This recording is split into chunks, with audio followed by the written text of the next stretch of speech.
Hi everybody, Jo here again. Thanks for popping in. It's always lovely to spend time with you.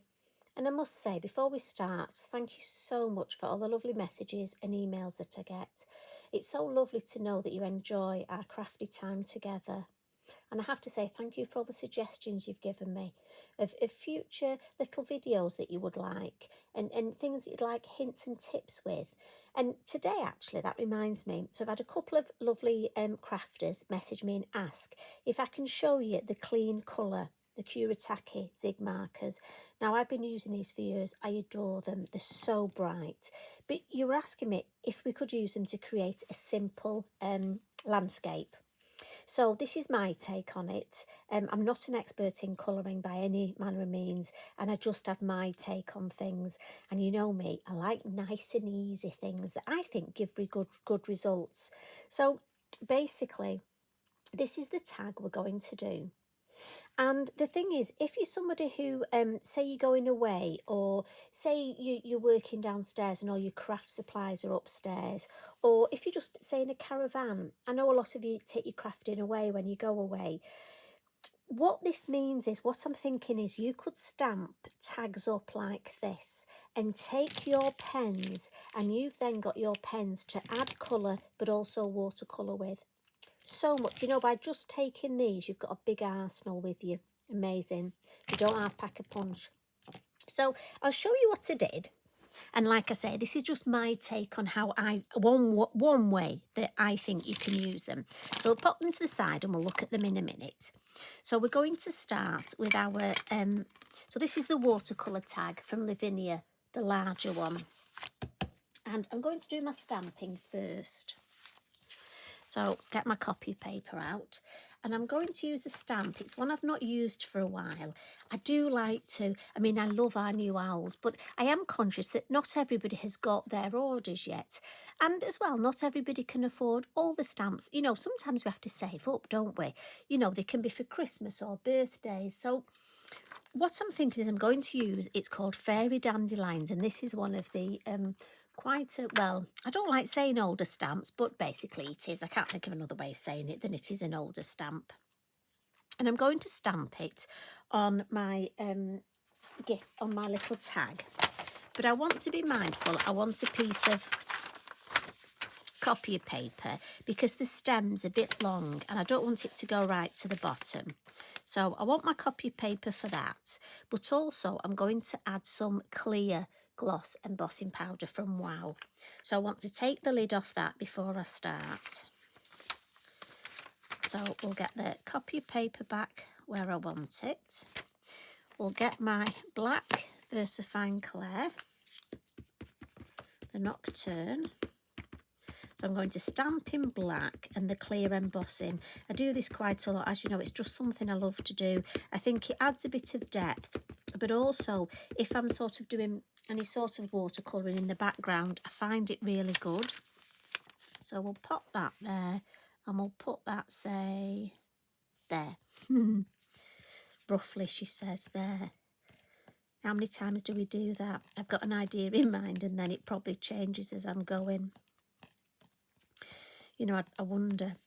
I must ask Tracy if she knows the year of when she releases each of these stamps, because I wonder how long I've had this stamp.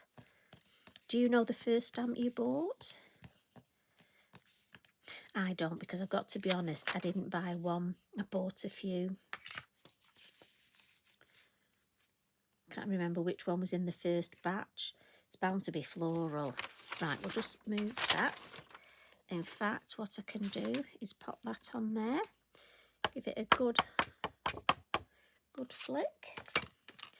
And then we can pop that back in there. I think embossing was one of the first techniques I ever learnt. Don't know about you, but I never get tired of doing it. Now, a couple of tips if you are one of our new followers. When you're embossing, it's best to use the actual embossing heat tool. It's designed for embossing. I always pop it on high, bit noisy I'm afraid, and just give it a minute to warm up. Let it heat up first, and then we'll just come in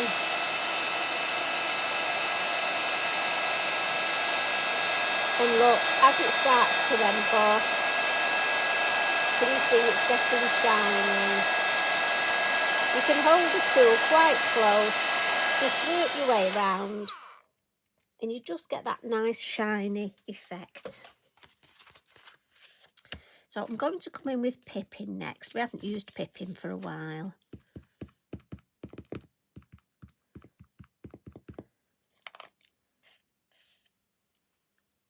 And I've just caught around the edge of Pipin there. I am a tinker for catching round these stamps. And we'll just pop Pipin, looking up.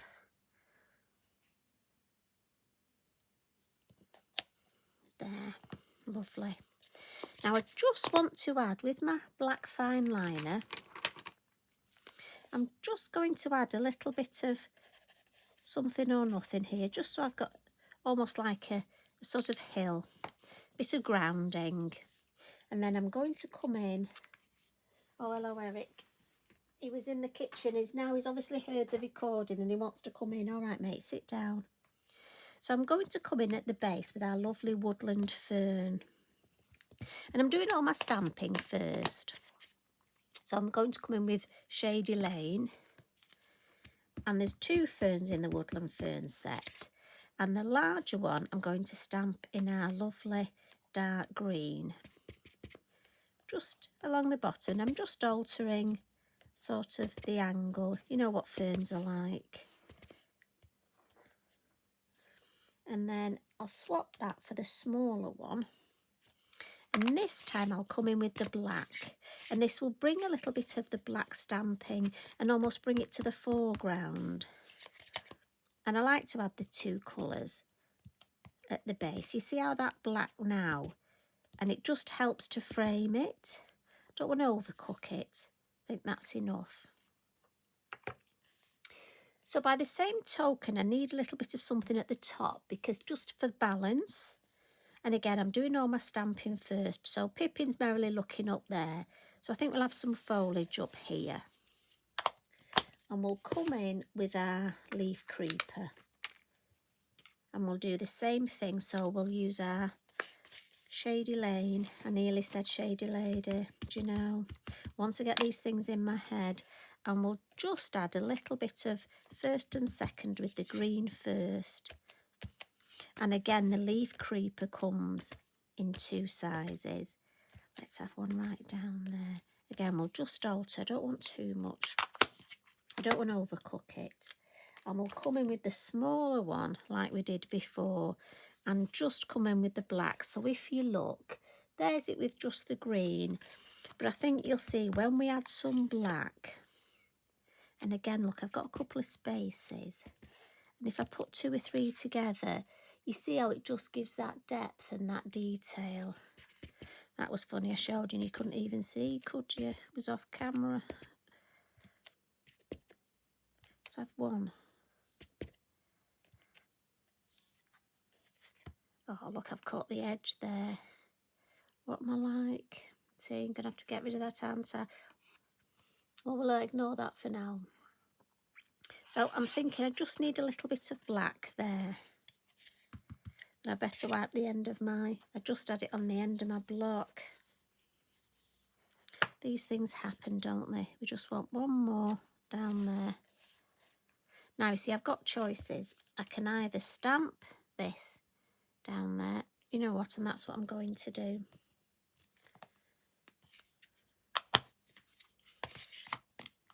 And what I think I'll do is I'll come in with the verdant. I wonder if that'll...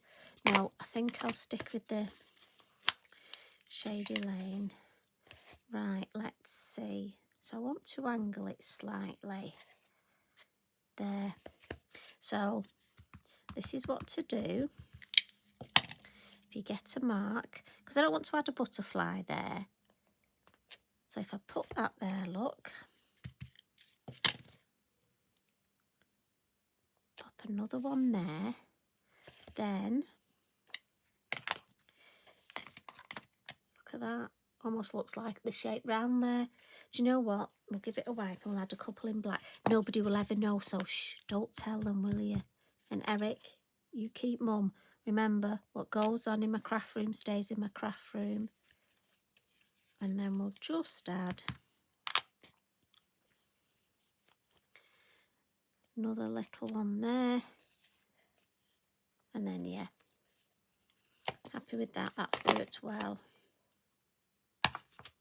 So once we get to this stage, with obviously extra foliage, we'll give it a bit of a blot. And then we can add some colour, come in with our pens. Lots of ways of using the pens. So what we're going to do first, I'm going to look. So I've got to start off with, and I'm going to use, I know you're going to want to know the colours, but I'm not sure exactly what I'm going to use, but I've gone for a dark green, and I'm definitely going to use that, and that's, mid green. See, the colours aren't always what I think they're going to be. And I've got a green shadow and a yellow green. But I also may bring in this deep brown. And I've got, so what I'm going to do is take the lids off first. It's just the way I work. So watercolour card, remember. So just under Pipin, and again, for perspective, my foreground will be darker, won't it? So I'm just going to roughly add some green, and then we'll add a little bit of brown. And then I'm just going to come in with my watercolour brush, look, and just move that colour down. Simple as that. Now, if I want to create a couple of more hills, now you don't have to draw them on. I'm just going to do it to show you. And I'm just going to go and add a sketchy little hill and then another shape there. Now, you don't have to draw them on. I'm just doing it as just to show you. So I'm thinking we'll come in here. We'll add a little bit of the darker green. But also let's come in with the next green. And again, remember these are brush. Now you can, if you want, use your lovely mop brush. Now remember, your mop brush holds lots and lots of water. So I'm just going to take a little bit off mine. And then I'm just going to bring that colour down. Now remember, I've stamped in permanent ink, so I can go over that and it's not going to move. But that colour will. So I'll go on to my next field. And I'm just going to add some more green, but I'm just going to put a little bit for interest and a little bit of this lighter colour, and then again just watercolour those and pull them down, drag the colour down, and then lastly we'll use this lovely light colour. Maybe just a touch of this. I don't want much because obviously this one's further away, so I want it to be lighter. And I've just gone to a smaller brush just because it's easier. If I think it's too dark, I can just pat it, look, and it'll take some of the water off.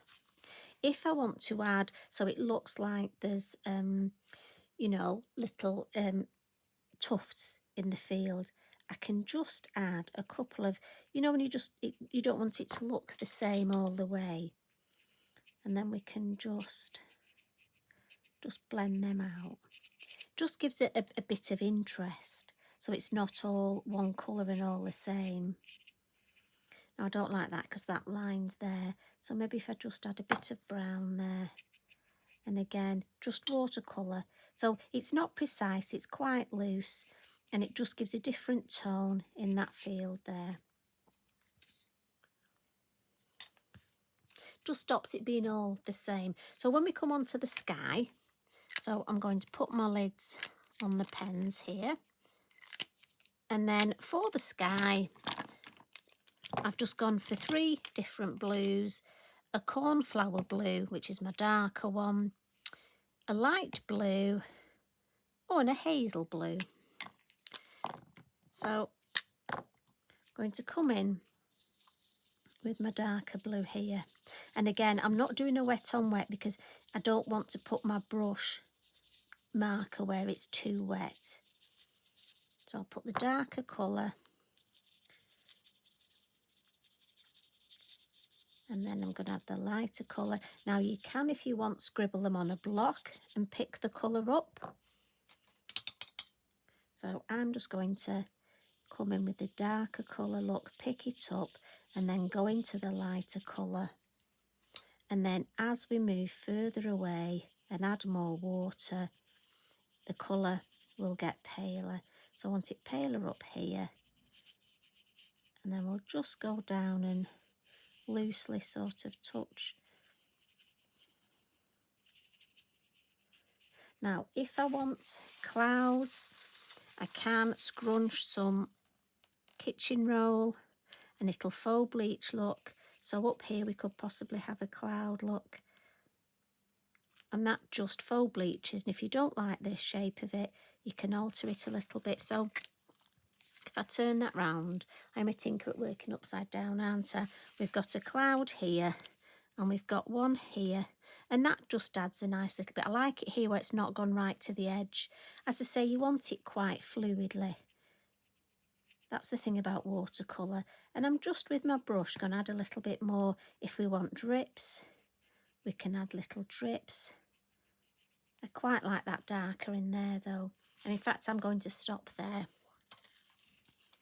So I'm going to put my lids on. So that was the dark blue. I don't think I've even used the light blue, did I?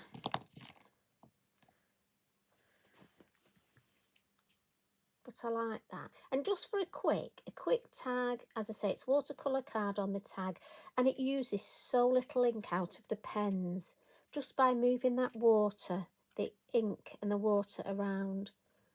And as I say, I think the little fluffy clouds just adds a little bit of detail, doesn't it?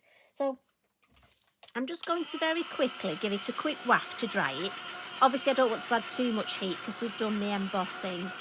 Just so that then we can add a couple of finishing touches. And again, drying it from the front and the back. And then our lovely white pastel pencil to just come in and add a little bit of highlight and a bit of a tail there.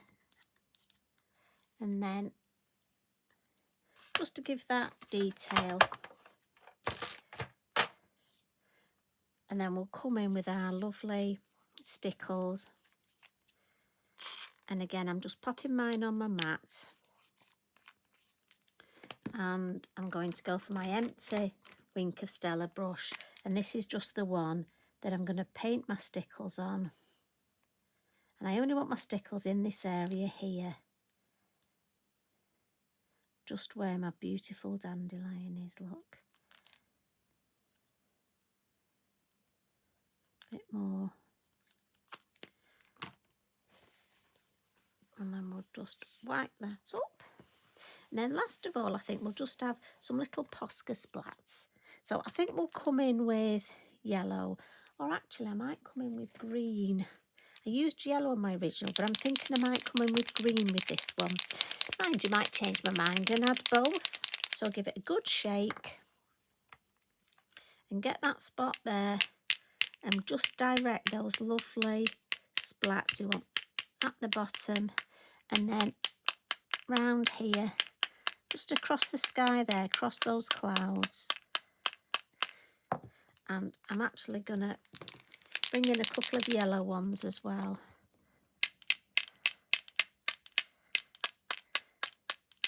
We've mixed our colours up. Let's have yellow and green.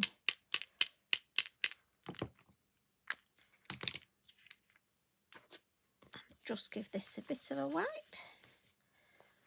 Tidy mind and all that.